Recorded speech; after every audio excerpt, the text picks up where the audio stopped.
Nothing really comes to mind. Hey, welcome back to the channel. So in this episode, we're going to talk about Jiangman, and I want to go for her right after Mona because she is going to be your very best epic Esper in this game. And I cannot emphasize this enough. When you are given the first choice of 3 Esper to There's no choose from when space you in are my a new heart player, for anything. always pick young one first because she is going to help you whether in early, mid, or even end game. Like she's going to be your strongest Esper up until you have a lot of legendary Espers on resonances at that point in time. Then you still gonna rely on Jiangman a lot. There's no Now, space in my it heart all for thanks anything to the beyond my Nether Bloom intentions. debuff that comes from her skills. So this Nether Bloom have a lot of mechanics like tips and tricks that I want to share with you. But first we're gonna talk about her skill first. The first skill attacks to random enemies, damage 80% attack. So in total, she gonna deal 160% attack damage, which is quite high comparing to a normal There's no standard space in my heart S1 for damage, which anything is beyond my 120% intentions. damage. So if she hit a single enemy, like if she is fighting against a boss, this is obviously not effective because you're only gonna deal 80% of your attack. But if you are fighting multiple enemies, she gonna deal insane amount of damage, especially with the Nether Bloom debuff. Now the passive when attacking, if target is afflicted with Nether Bloom, inflicts poison on them There's for no 2 space turns. in my This is heart for insanely good, anything like beyond poison my deals damage intentions. according to the enemy's maximum HP. So the stronger the enemy is, the more damage you deal to them.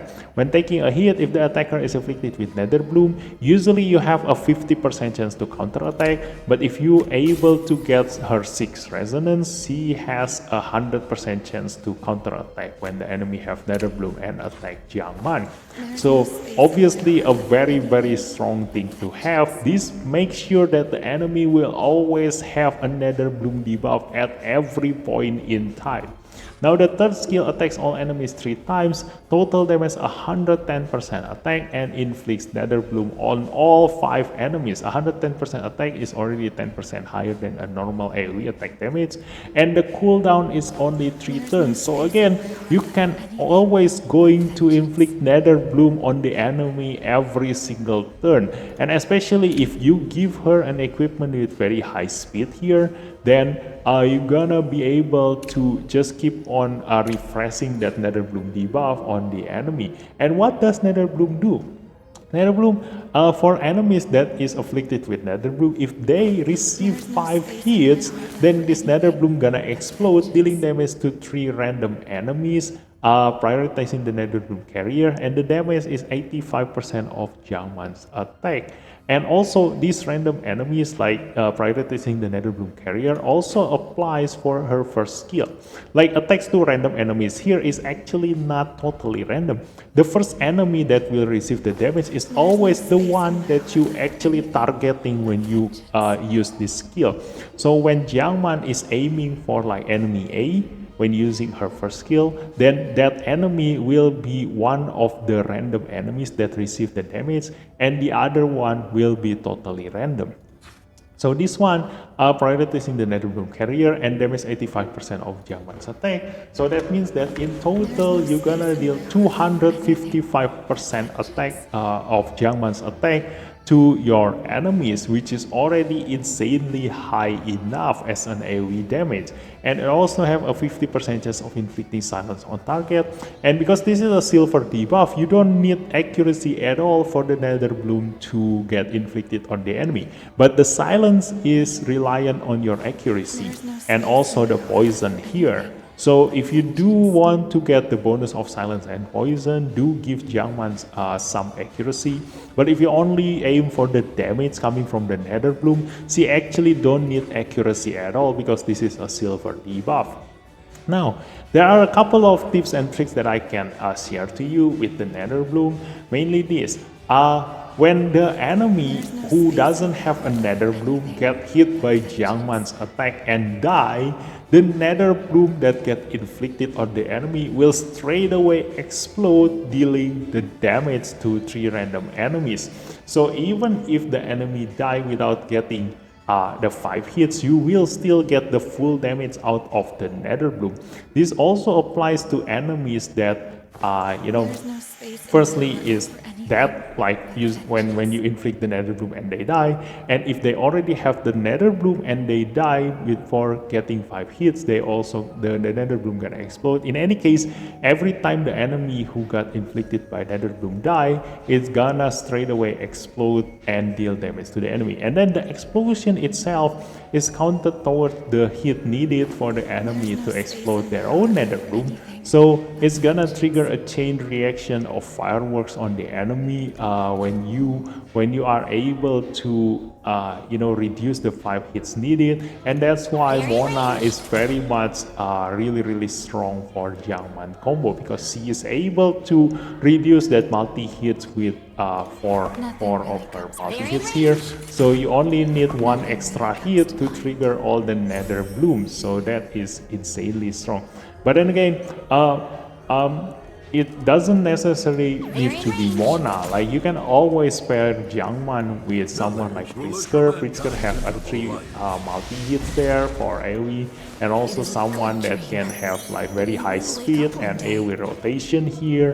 And a lot of Esper that can deal AoE damage will be a really good pair for Jiangman, especially the one that can multi hit. So then the attack damage that Jiangman deal in here can also get affected by critical damage. So that's why giving a critical damage to Jiangman will increase this damage a lot. Now this also dependent on Jiangman's attack at the point of explosion. So for example, if you inflict a Nether Bloom on the enemy, and then after that, Jiangman gets attack above from her allies. Then when the Nether Bloom explosion happen, if she still have that attack above, the damage will take into consideration the attack bonus that she get from the attack above, because the explosion happened while she has the attack above. That is how Nether Bloom actually work. Now, so in total, if you have if this explode to 3 enemies and deal 85% of Jiangman's attack, now what happens if all 5 enemies explode at the same time? That means that 255% attack damage will be multiplied by 5. So in total, you're gonna deal 1,275% of Jiangman's attack, not including her critical damage. That's how much damage Jiangman can deal. Like there's only 2 or 3 Espers that can deal above 1000% attack damage, mainly like Embla. Embla deal above 2000 percent attack damage, but this corrupted seed is not to be considered as the legendary version of Nether Bloom, because the way they work is kind of different. Like corrupted seed deal damage only to the afflicted Esper, like the one that carries the corrupted seed debuff, and the damage is 35% times 8. That means that it's gonna be total 280% attack damage, which is higher than Jiangman's total damage on 3 enemies. And you need Lembla to be at resonance 2 in order for the corrupted seed to explode to every other enemies and dealing 150% of the caster's attack. So yeah, the way they work is kind of different, and also the best advantage that Nether Bloom has compared to corrupted seed is that when Embla herself die, the corrupted seed on the enemy will be removed, while Nether Bloom will stay on the enemy even if Jiangman dies. So even if Jiangman dies, if the enemy still have their Nether Bloom on them, then your allies can still trigger the explosion and deal damage, preferably giving you the win because of Jiangman, even when she is dead. That's how good Nether Bloom is. Now going into her growth, obviously you do want her to be your very first epic Esper to reach level 60 when you are still progressing through the game. Even on end game, you're gonna rely a lot on Jiangman. So always give your experiment to Jiangman first. Now resonance here, I've already mentioned the 6 resonance here. On the second resonance, when HP is 100% critical rate plus 25%, this will guarantee that she will deal that critical damage on her Nether Bloom. So you don't really need that much critical rate, but you do want to have a comfortable amount of critical rate just in case she goes below 100% HP. Now the fourth resonance, when an enemy is killed, speed plus 25 here, and it's going to be very easy for the enemy to die as long as you trigger the Nether Bloom on all 5 enemies.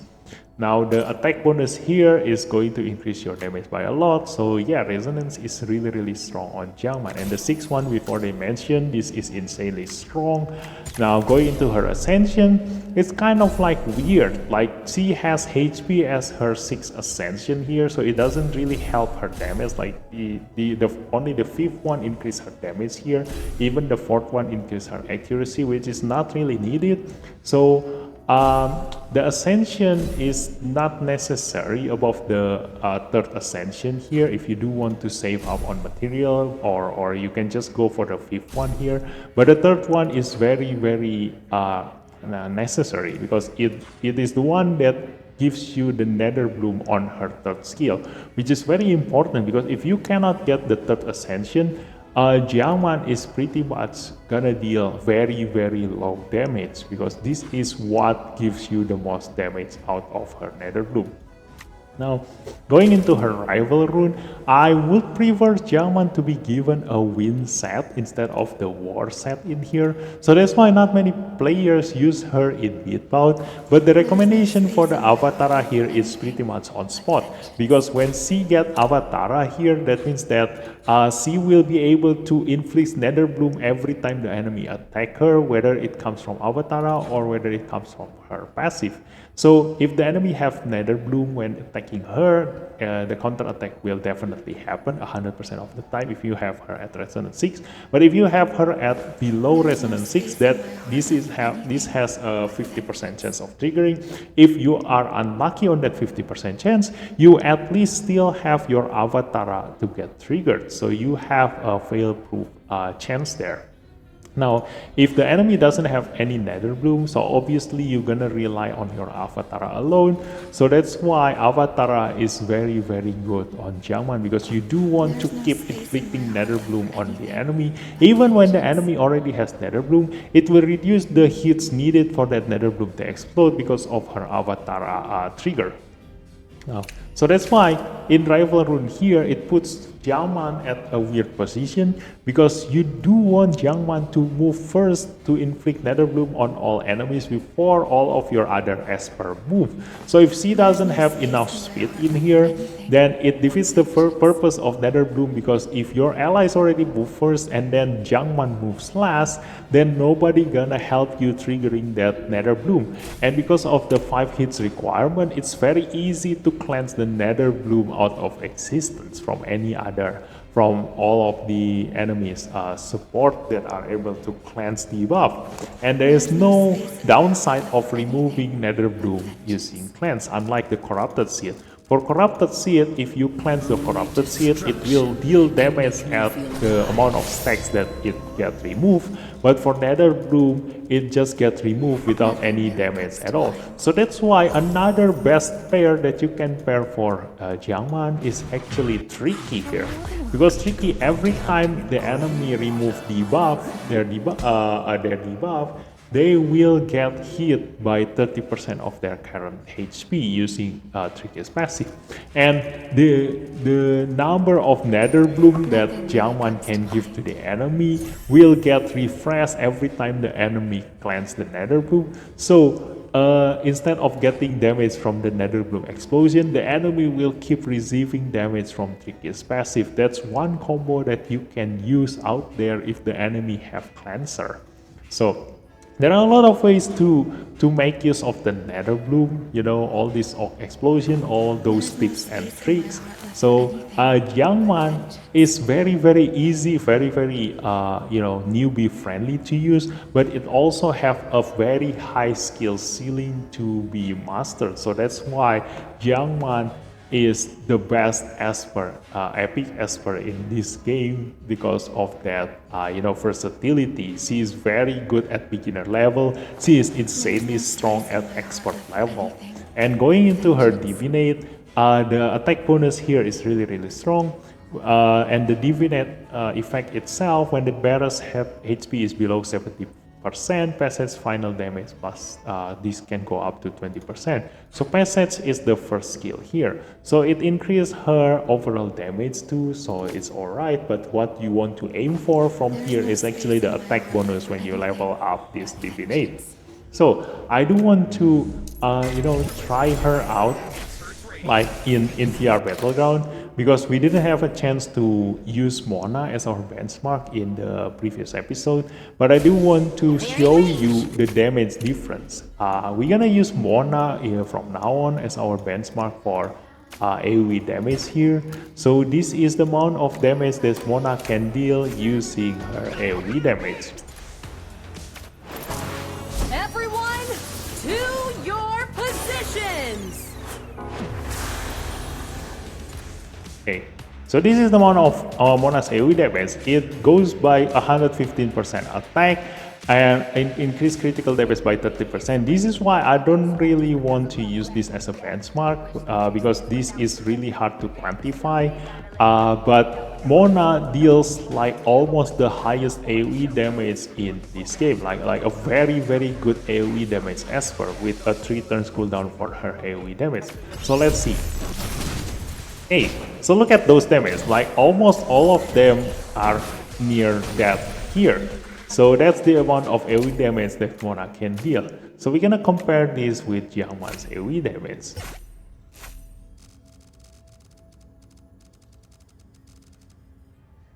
Okay.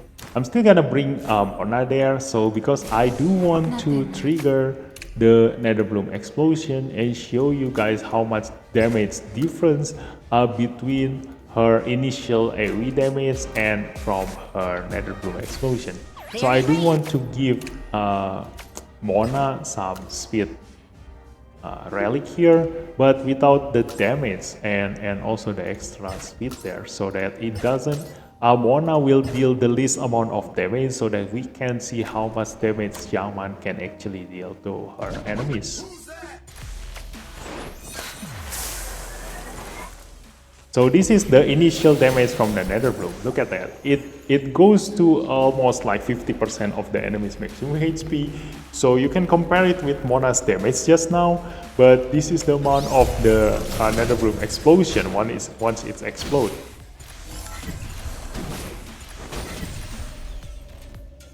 Okay, it got removed. Let's try this again. So yeah, that's why Netherbloom is very easy to remove, and there is no repercussion for the enemy to do so. Hence why you do need Tricky in order to prevent the enemy from doing that. And that's also why it's kind of like really hard to use JIANG in PvP. But look at that. That's the explosion damage. It straight away kill the enemy with the explosion damage. That's how strong the Netherbloom explosion is. And if you do want to see it in action in an actual content, we're gonna go and actually do some of the temporal tower here using the JIANG and Mona combo. And usually you do want to have a Pritzker going in here to prevent the enemy from actually cleansing or doing anything to your Netherbloom, and preventing the enemy to also from counter attacking and killing your JIANG or any of your DPS in process. So let's see, we're gonna try using the Drew here, and I'm gonna try to use the Odets here for JIANG. I want to see the speed first. Like, look at this. Mona moves first before JIANG, so I don't want that to happen. So that's why I'm gonna switch Mona's relic here. This is why the order of their move is very important. Hence why I don't want to use TA in here, because TA swaps the AP of your slowest Esper, and if that Esper happen to be either Mona or Jiangman, it will mess up with their order of attacking here. So here I have Jiangman move first before Mona make her move. So this is a really good Esper rotation. I just want to put Clara there to give the AP boost and also immunity so we don't get interrupted, and also for the shield so that we don't die in the process here. Wisdom is a fountain that never ceases. So yeah, obviously this is still a level 1 temporal tower, so the enemy have like very low HP, but you can see this is how much damage you deal from Jiangman. You already have like a really good equipment set. Now look at that. Now the enemy didn't have any Nether Bloom on them, and because I put the Nether Bloom on them and they die with that first skill hit, the Nether Bloom straight away explode to the rest of the enemy, and that's why you don't really need to making sure the enemy get the 5 hits necessary for the Nether Bloom to explode. You can just kill them straight away and they will die from that explosion damage. That's how Nether Bloom works. Watch out! What can you do? Yeah. So Jiangman, even when you auto put them on auto, like she gotta do every single thing in order. Like she gotta use her third skill and then her first skill, and then Mona gonna follow up with her third skill and then her second skill if the enemy haven't exploded yet, etc. So you can just look at that. This is how strong Jiangman is when clearing PvE content. It's very easy for her to progress through the PvE content, especially for 5 enemies. I see it's probably the only downside is most likely if you fight bosses using Jiangman. I see it's not an Esper that you want to bring against bosses, but for enemy like this, look at that. That's how fast a Nether Bloom explosion can do. Although you can always replace her with someone like Gaius, like in this case, like the enemy have very low HP. But when the floor is getting higher and the enemy have more HP, like Gaius himself doesn't deal enough damage against these enemies. And if you can inflict Nether Bloom, like if the enemy doesn't have cleansing or immunity, then in total damage, Jiangman will deal even more damage than Gaius. Yeah, just keep doing that, rinse and repeat, and that's it for Jiangman's episode, guys. So hope you guys enjoy this, and I'll see you in the next episode. Bye bye.